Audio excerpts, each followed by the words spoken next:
I said, Cat will be back next week, and what? I'm back. Period. So, Happy to be back. How was your trip? I was at Mardi Gras. It was super fun. Yes. We're already planning for next year. That's right. I will be with her. So I'm so happy that you had a good time at Mardi Gras. Which is why my throat is the way it is right now. Did you second line? Did you learn how to second line? Do you know what that is? Okay, well, we're going to second line when we go next year. I'm already excited. And that is what it is. So, recapping on last week when your girl Rae held it down with episode number 7, talking about, 7 tips on how to successfully take care of yourself, aka self-care. And wasn't she amazing in that last episode? Stop it. I was tuned in. Stop it. No, I'm just kidding. No, I actually really missed you, so I'm really happy that you're back. You. And anyway, I hope you guys liked the episode. I just think it's really important that we take care of ourselves, especially nowadays with like the world crumbling like around us. It would be really good just to learn some tips to keep us focused on what we have to do to enhance our lives and have a great quality of life. And you can't really do that unless you take care of yourself first. So I hope you got some good tips on that. I sure did. Now, moving on to episode 8, which is my... What makes a great service provider? What makes a great service provider? Not good, but great. Great. Because epic. We want great. Legendary. Exactly. So, Rae. Yes. What makes you the great service provider that you are? The top-notch, top shelf. No, I'm just kidding. I would start with my empathy. I agree with that one. I definitely feel for people. Sure, compassion and all those things.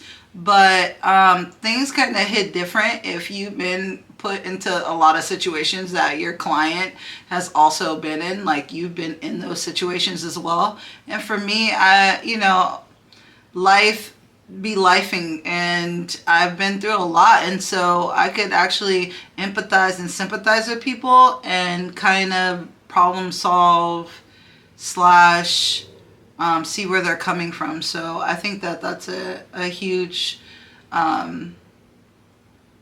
takeaway, is to always put yourself in someone else's shoes. Absolutely. And how you would want someone to help you, how you would want someone to see where you're coming from, to not give up on you, to fight for you. So if you kind of haven't had a lot of hardships in your life, it's kind of hard to empathize with somebody, I think. Yeah, I definitely think that you're able to form like a deeper connection with who you're working with when you have things that you can relate to, things that you can discuss on a personal level. Yeah. So that really gives you a leg up in like building that trust when that it isn't like complete differences. But I do think it really comes down to the empathy. Even if you don't necessarily have experience of being unhoused or relate in other ways, just having that empathetic approach to connecting with people, you will eventually find a connection, whatever that might be. It might not reveal itself immediately, but being able to form those connections, genuine connections, and because people will see through you. Honestly, if you're trying to fake it, it will only get you so far. So I really think that this field needs people that actually care about the work that you're doing. You're not in it for the money. Absolutely not in it for the money. If we were, it would be a whole different story. Yeah. And I sometimes was just like, what the hell? Like, people would be like, you don't know how it is, or you don't know what I'm going through. And it was just like, I'm an empath. Yes, I do. I can feel everything that you're feeling, trust me, and more. Like, do I? And, you can't tell a client that, So it's hard to work with someone when they don't know that, yes, you feel them like on their level, and that you're going to try your best to help them out. And I feel like a lot of case managers, especially if you do not practice self-care, you will find yourself getting burnt out to where that empathy kind of fades away. And I've seen that too, where someone might have had empathy and they're just so washed up, exhausted, burnt out that they no longer have it. And you can definitely notice the difference between a case manager with empathy and who does not have empathy. Like, they've seen it all. They've become kind of jaded to hearing people's stories. And I think it's important to be able to have a balance between, like, understanding that the work that you do and having experience with other people that have had gone through this process, but also, like, having the approach where each person is coming in with their own story, and maybe it sounds similar to the next person, but they took a different path, and taking that into consideration when you're not just putting people in a specific box based off of what you've seen before. I think that really helps with becoming a strong caseworker. You're really staying present with, like, the resources out there. That's another one that I wanted to bring up as well. Number two, which is stay relevant, know your resources. That's know what's available, and that really does come with working in the field and learning what's out there. And that's what I think we really want to spread, that message in terms of, like, what those resources are, make those connections. But it's also the responsibility of caseworkers, of service providers, to know what's out there, to not wait for that to come to you, but to seek out those resources that will help, because ultimately that's the role, is connecting people to the right places. It's being that bridge. So being able to not be the dead end, but really just be like a stepping stone to get that person where they might need to go, and knowing that there's not one or two options, that there's six or seven options that they can pick from. And like, if that's not going to work for them, like, you keep looking for other resources. So I think it really comes down to, like, you're building off that empathy, that trust that you've built with that person, in order to know what would be the best options for them with those resources. So yeah, that is a valid point to make, because I used to pride myself on getting resources. The more the resources, the more people you can help, and you can tailor them to what exactly that person needs. A lot of people just go to the same resources that are overworked, out of funding, a long process. When there's so many other avenues, all you have to do is do your research and look for these things. That's why Google exists. That's why Chirp LA exists. All these resources that you could utilize to inform yourself so that you can better help your population. Literally, that's all it is. If you're just like, stuck in a rut and you're like, well, if it doesn't land on my table, then I don't know how to help people, then you're doing a disservice to your population. Like, you need to search another avenue or just get with it. Like, stop being lazy. Get off your butt and try to figure it out.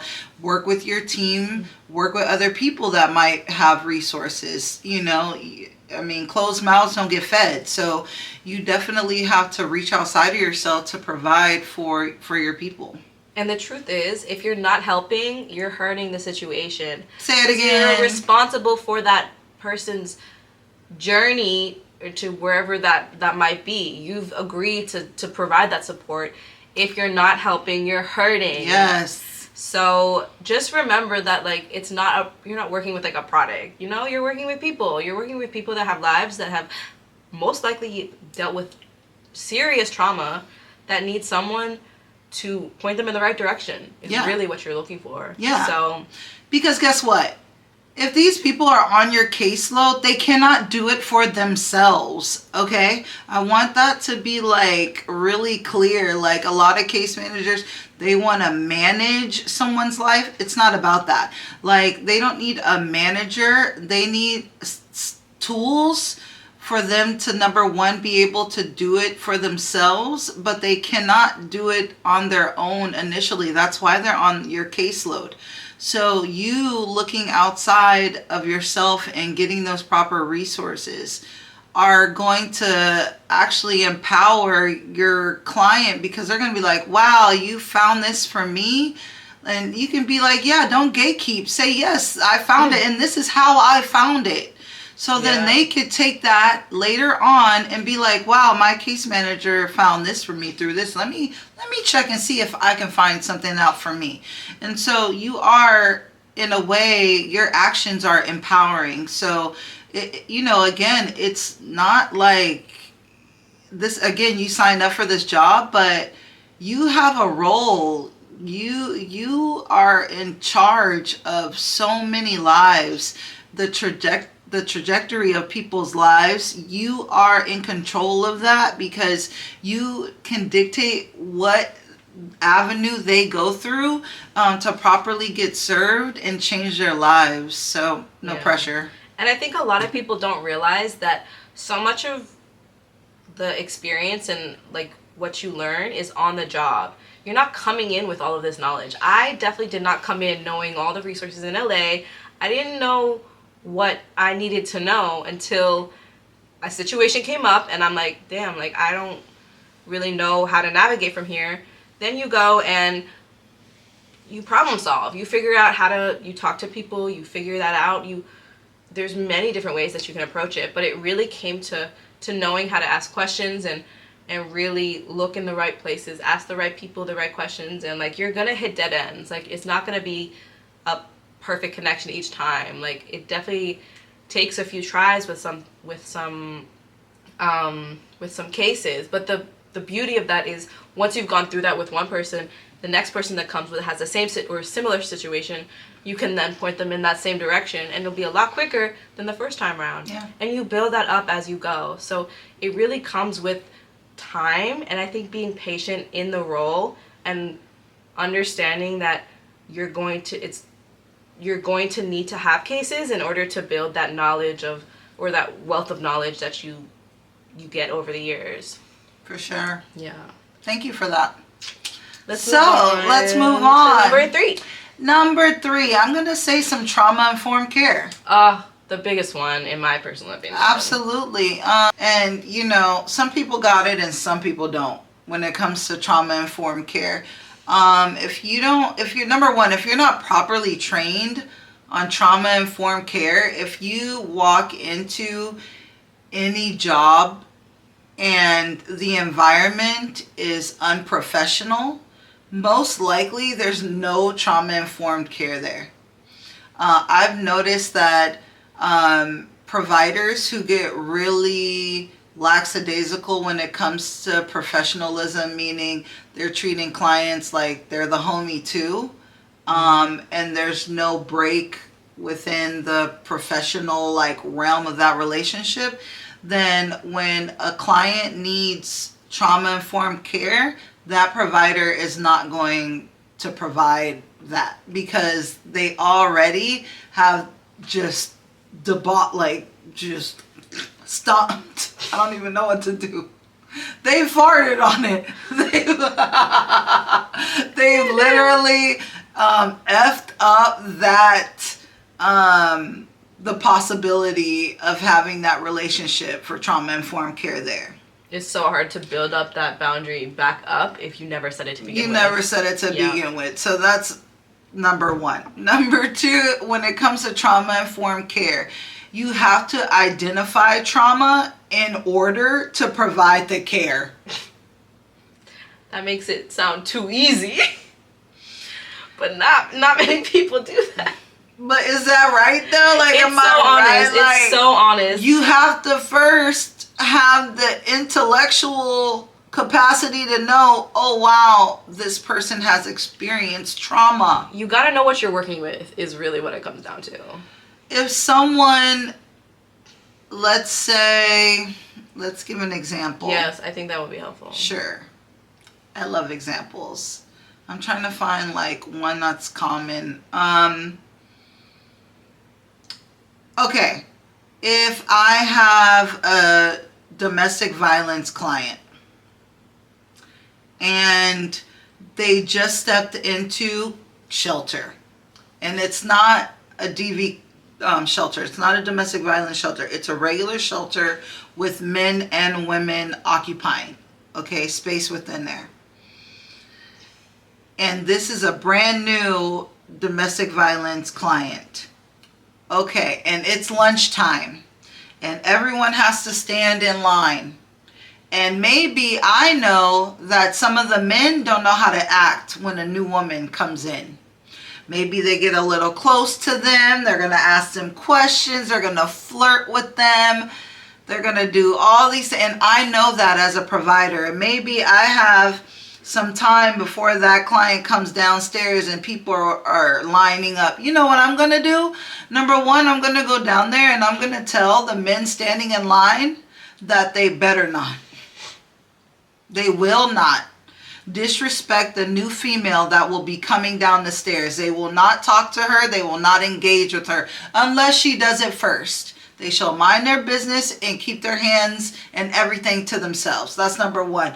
Number two, I'm going to let the client know that if she does not feel comfortable going downstairs with men, that I can provide her her meal and she can stay somewhere to eat it. If not in her cubicle, then I will make a designated place for her that she feels comfortable to eat. Because I know that she just went through something and I don't even want to put her in that situation. If I have the capacity to do that where I'm at, I will do that. That's some things that you can do, which is trauma-informed care, because I know that she's coming directly from something that impacted her with trauma, and how can I make her life a little bit better, a little bit at ease, take that pressure off her plate so that she isn't re-traumatized because of some person who doesn't have boundaries. True. And that could even go as far as maybe that individual experienced domestic violence and her abuser was a man. It could maybe being around other men, maybe having a caseworker that is a man might be triggering or might be way harder to build that trust. So it's acknowledging that and finding her a woman, if available, that will be able to work with her so that she isn't re-traumatized, and it's way easier to then form that connection, build that trust, try to direct her to the appropriate resources. It's a win-win for everybody, yeah. But it's acknowledging that not everyone's walking in with the same experience, and that working with that specific experience make that experience better moving forward. Exactly. For sure. And let's say that same DV client, now it's bath time. Now it's shower time. Perhaps she has bruises on her body from her domestic violence situation. A lot of people like to be covered up. They don't want to show those things. I would, again, have her have a separate shower time where other women in the shelter would not see her or be able to see her bruises or anything like that. Again, you have to think, you have to be empathetic and sympathetic to these situations, to where if that were you and you just came from being abused and you wanted to cover yourself, do you feel comfortable with getting into a room with a lot of women and being undressed and things like that? Another thing that you could do for trauma-informed care when you are a case manager. What if you're not a case manager, right? Property managers, if accepting emotional support pets, which is illegal to deny, but also being pro-pet, is acknowledging that that's something that is a resource for people to help build, to help get over that trauma and work through that trauma. So it's stuff like that. I want to give an example of what it's not. Trauma-informed care is not an individual that is in case management that is maybe sexist and only wants to work with a woman not because of any trauma, just maybe that's their personal preference. That's not trauma-informed care. Making accommodations for something that isn't necessarily tied to a trauma, it's more of a preference, that doesn't fall into that umbrella of trauma-informed care. It really is about acknowledging the trauma and what those barriers are to overcome and going from there. I just wanted to bring that up because I think sometimes it can be misconstrued into something bigger, and it really is, again, it's focusing on working through that trauma in the position that we're in. Yeah. I mean, we could get a client that is LGBTQ, right? And they're just coming off of the street into shelter. And I'm going to throw him in the male population. If it is a male, you know, honestly, when it comes to trauma-informed care, you just have to really be careful with not thinking about who the client really is.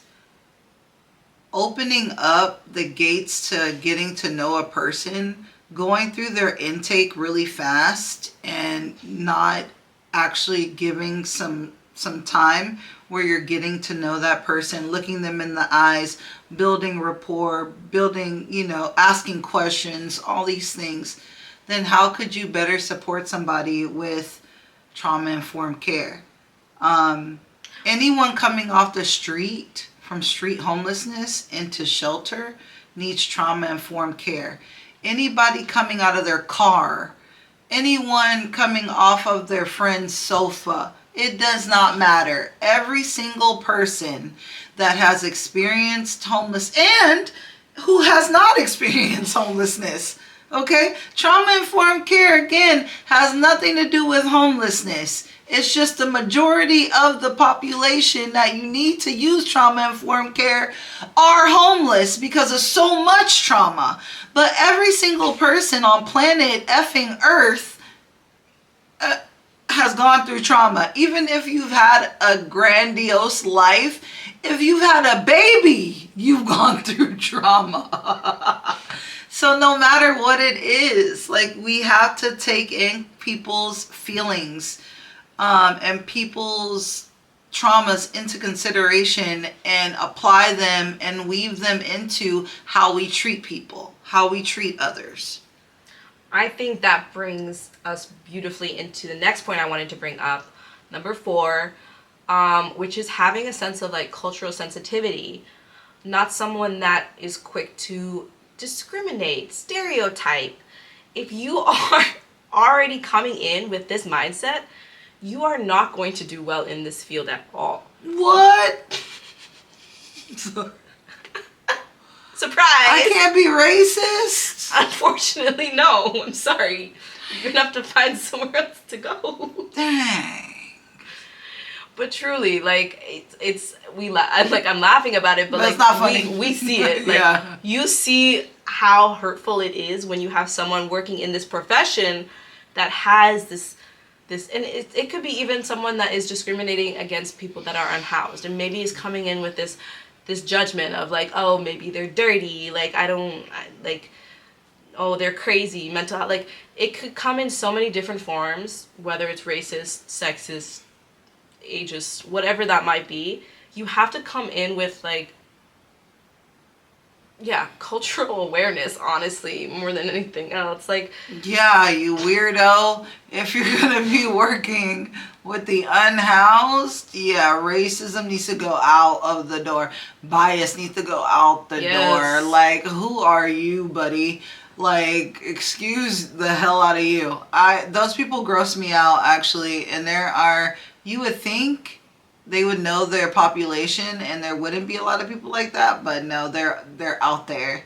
And it really hurts when they get someone who's their race or nationality and they help them and like go above and beyond, but then they have someone from another opposite race or social background, and you could tell how they just treat them like go somewhere. It's so like toxic. Yeah, and I have seen that as well, and there's a special place in hell for you. And so at the same time, they get the job, which is so bizarre, and then they keep the job, which is even more bizarre. That these people, they should be like literally terminated so fast with that, but they maneuver through the system. So and a lot of clients can usually weed them out as well. A client, they'll pick up real quick. They'll be like, nope, I don't like this person because they're racist. True, but it can be hard because there is a power dynamic that you're walking into as well, where that person, even if they're being racist towards you, they still hold those keys to get you to where you're trying to go. So it becomes this, and sometimes it takes a while to get into case management. So it's understandable if some people, even if they're being disrespected, stick it out, knowing that it'll hopefully get them to where, and it's horrible that that's the reality for some people. No one should have to put up with that, especially not when they're trying to get out of a situation that is traumatic. But you're adding layers of trauma on top of the trauma. So it's just, it's so complex when it comes to that, because it's a lot easier to get the job, especially in this field. I mean, it's so underrepresented. There's always a need for it, and sometimes I'm thinking, they probably do cut corners when for certain things, and it really clouds the good people that are really putting in the effort and that do care. Because it jades these clients, these participants, because they like, if they had one negative experience, who's to say that next person that they get isn't also going to treat them that way? It creates so many more problems. Again, if you're not helping, you're really hurting. You're hurting that person's opportunity to move forward. And you're putting them down on top of it? Like, come on. You're trash. Garbage. Which amazingly segues into the next topic, number 5. My favorite number! Which... Keep saying that. Because I want them to know what's up. Every time you hear 5, you'll be like, that's Rae's favorite number. And 8. Period. But number 5 is stop being a con artist. Okay, case managers. If you don't know, you don't know, baby. Stop lying. Stop saying that you're getting your client housed when you know damn well you're not getting nobody housed. False hope. False hope. Stop doing that. Stop saying, oh yeah, we're going to get you housed fast, and oh, I got this in the works and all of this. Stop telling these innocent people that. Stop. When you know you're not doing ish. You're not doing diddly squat. And I have seen it. It is so and you know who you are.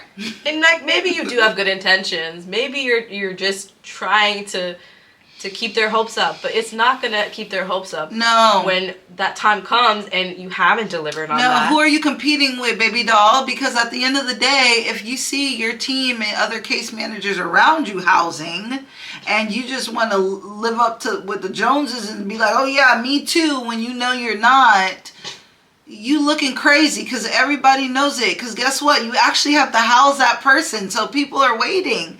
And then it doesn't happen, and it's like, oh, what happens? And typically those are the ones who are, oh, well, they just fall out, and then something happens. They have a mental breakdown, and they can't come to work anymore, and they're out of there. Because they, if you can't handle the heat, get out the kitchen. You're putting extra pressure that you didn't need to. Yeah, it's not fair. It's not fair to them to put false hope into people. It's grimy, and for what exactly? I'm confused. Yeah, no, it's so true, and I think that leads beautifully into my next point, number 6, communication. What is it that they say? Clear is kind, and I think that really speaks a lot to this field, because so much of it is about the communication.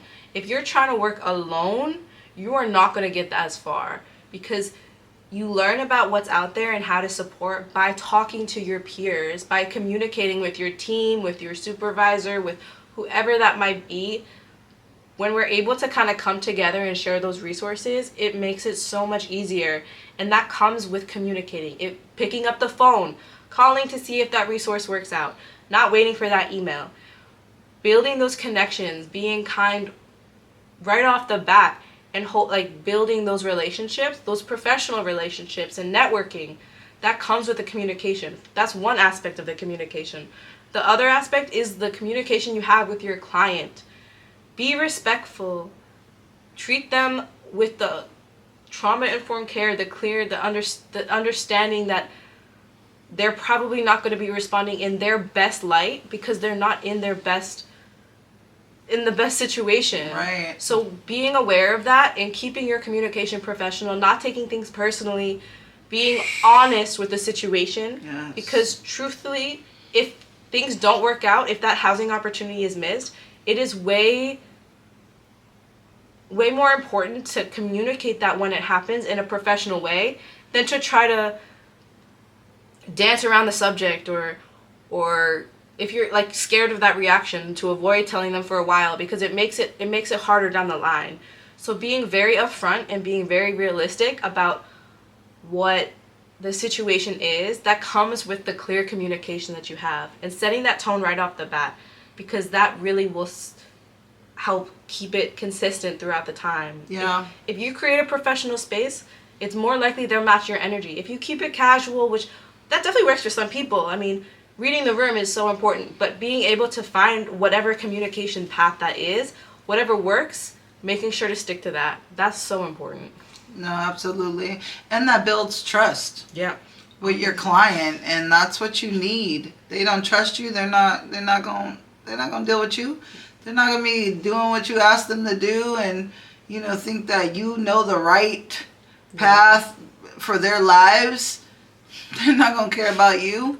So, yeah, so absolutely. If you don't know, say that too. Yeah. But it really is just about good communication. And if you don't have good communication, maybe that's not a strength of yours. Work on that strength. Build it up. For sure, that is not one of the strengths that I had coming in, but it's definitely a strength that I built in this field, because I learned that it's something that you really need in order to be successful in this field. I love that. You're preaching. It's true. Hallelujah.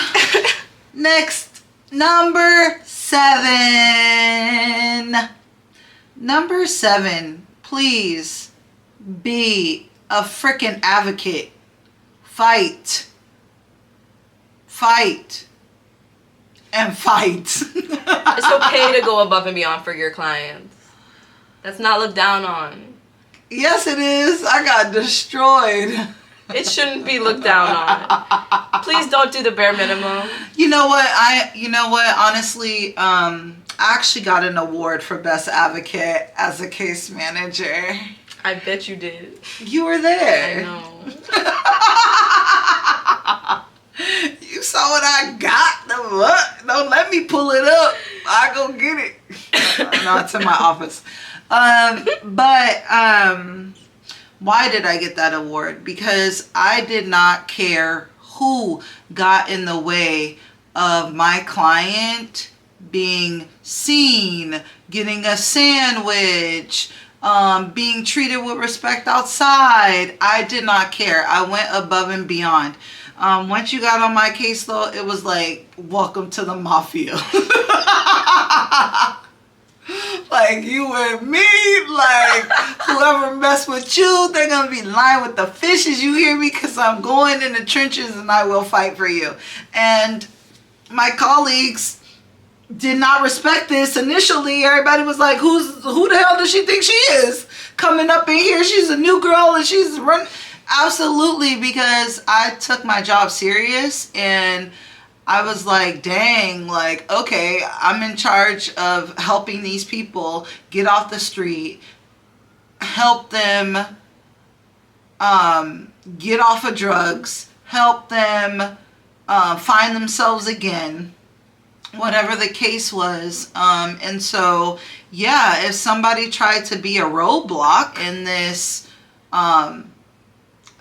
streamline case management that I was doing, hell yeah. If I couldn't go through you, I would go around you. If I couldn't go around you, I would go above you.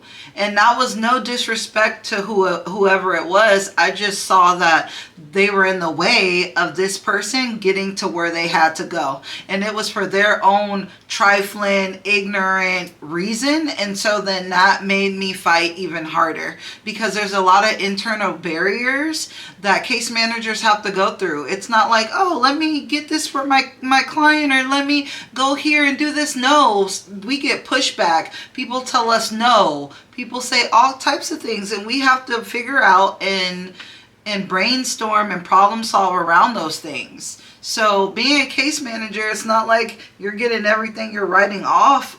No, you have to fight.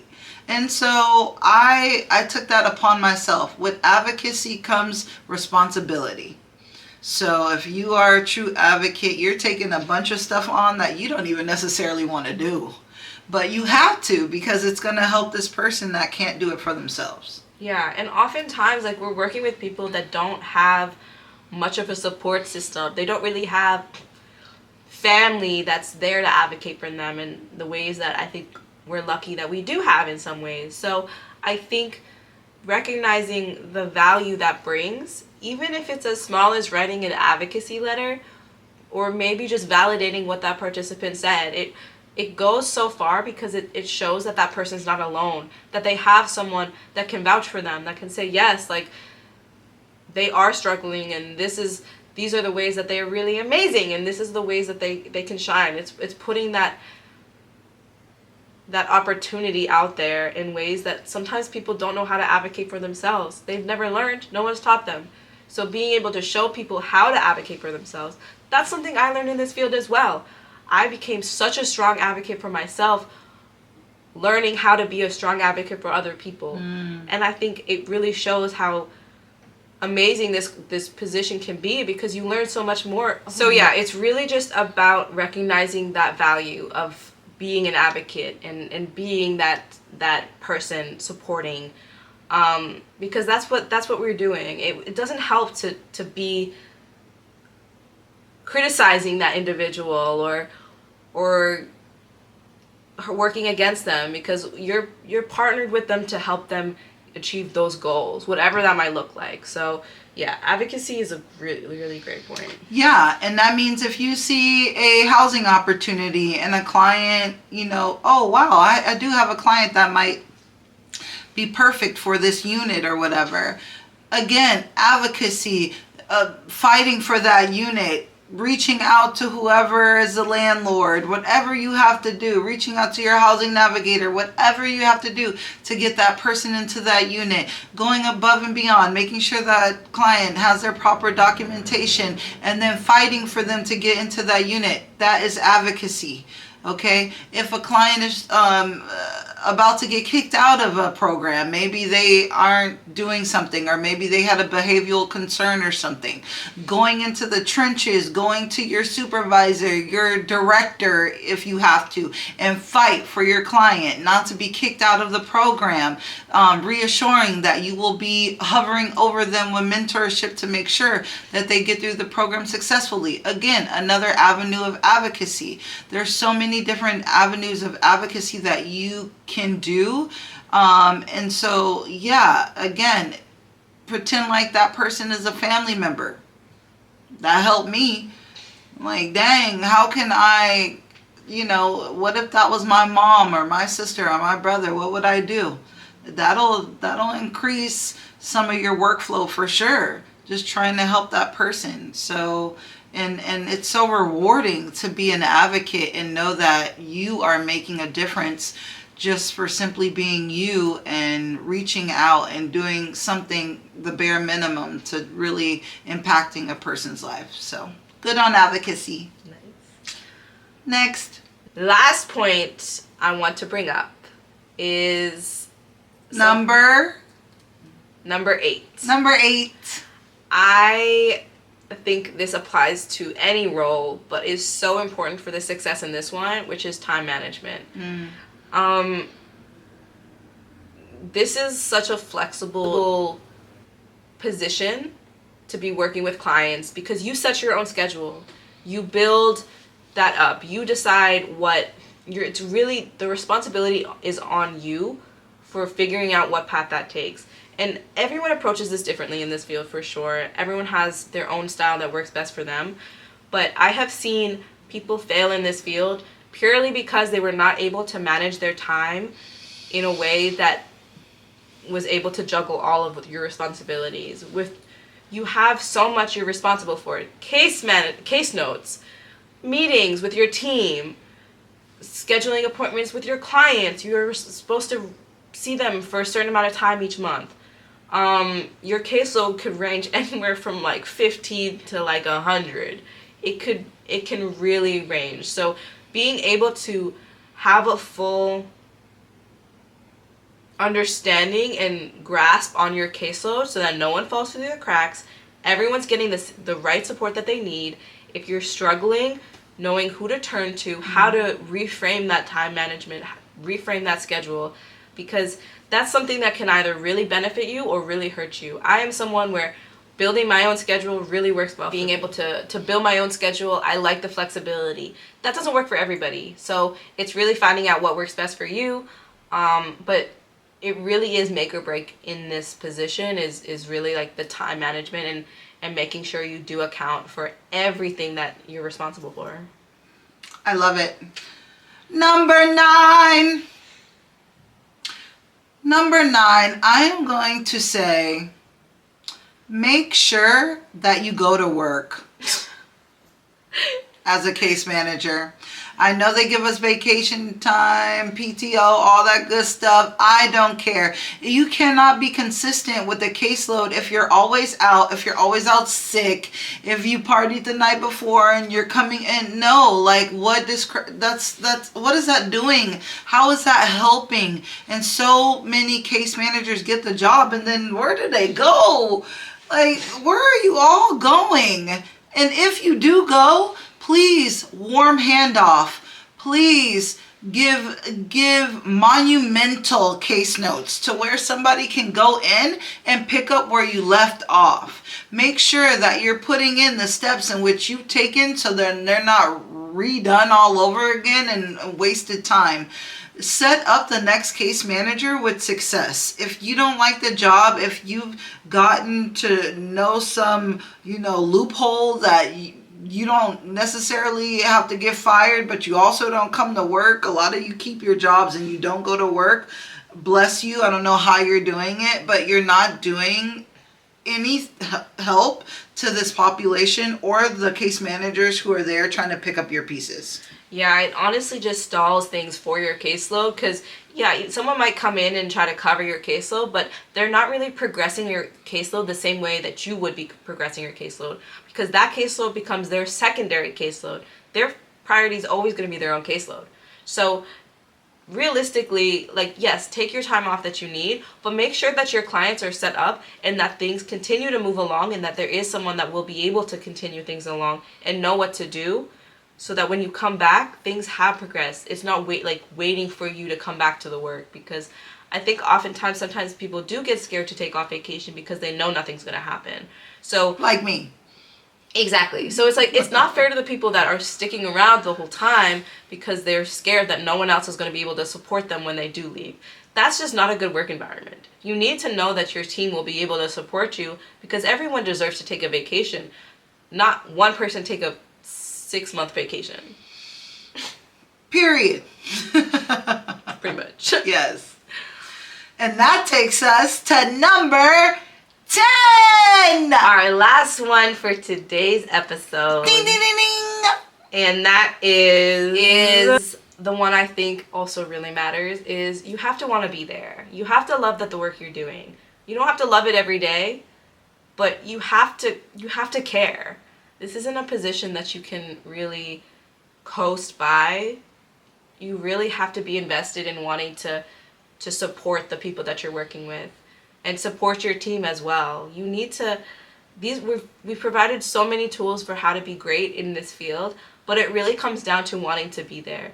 I mentioned before, you're probably not in it only for the money. Like, it doesn't pay better than I mean, again, it's most likely it's nonprofit work.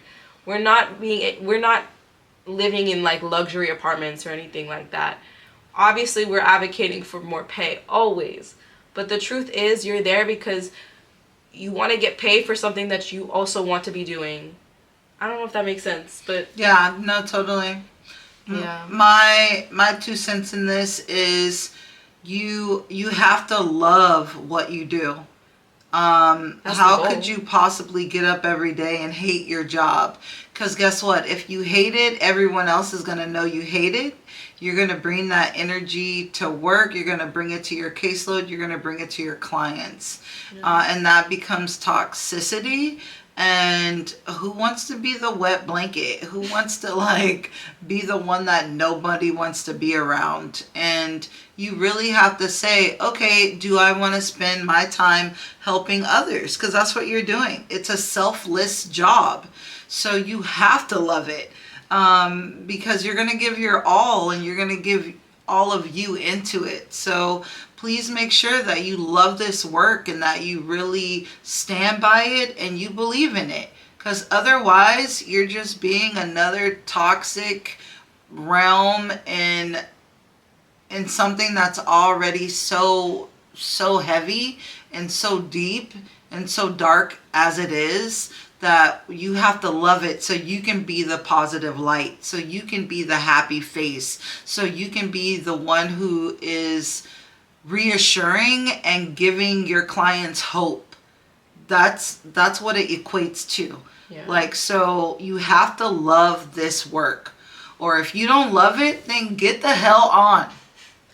And honestly, if maybe you did love it at first, and throughout the years it has really worn you down. Maybe you're in a different place in life. Maybe there's so many reasons. There's a lot of people that don't stick it out in this field long term, which is okay, but I think it's important to recognize when the client facing work is not serving its purpose anymore for you, and finding a way of, even if you still want to work in this field, finding a way of not being client facing. There's so many other positions in this field where you can be supporting this mission, supporting this field, but not necessarily being in that.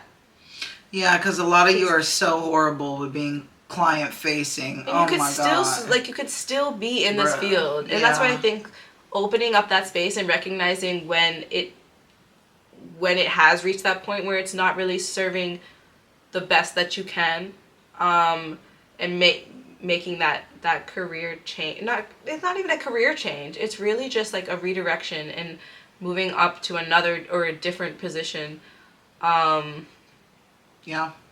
So, if you're not in this field and you're like, wow, this work seems to be something that I might lean into or I might enjoy, please look up your local nonprofits and see if they're hiring, because if you are this caliber of person, this field needs you. And if you are in this field and you're like, dang, I used to have that passion, that go-getter, and now I'm just so burnt out that, you know what, maybe they're right. Maybe I do need to look maybe outside of this position into something else, or maybe something completely different. Because the numbers are growing in homelessness here.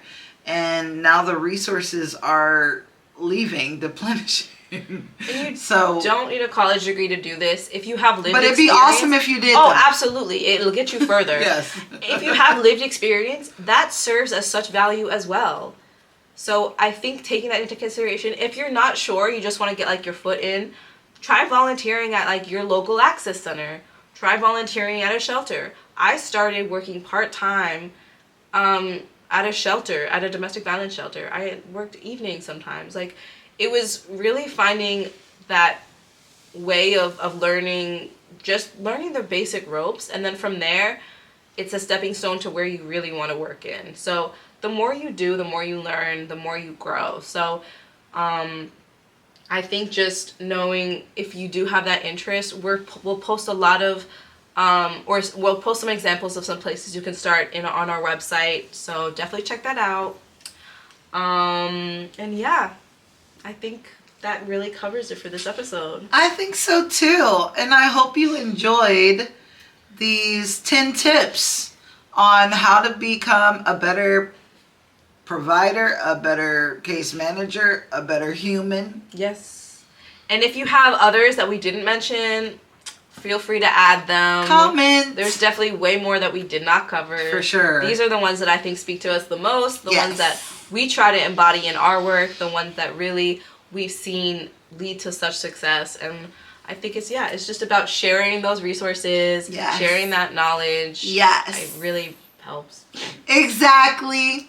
So make sure to like, comment, and subscribe. And Cat is gonna hit the button now. Like, comment, and subscribe. Like, comment, and subscribe, please. And thank you. Konnichiwa.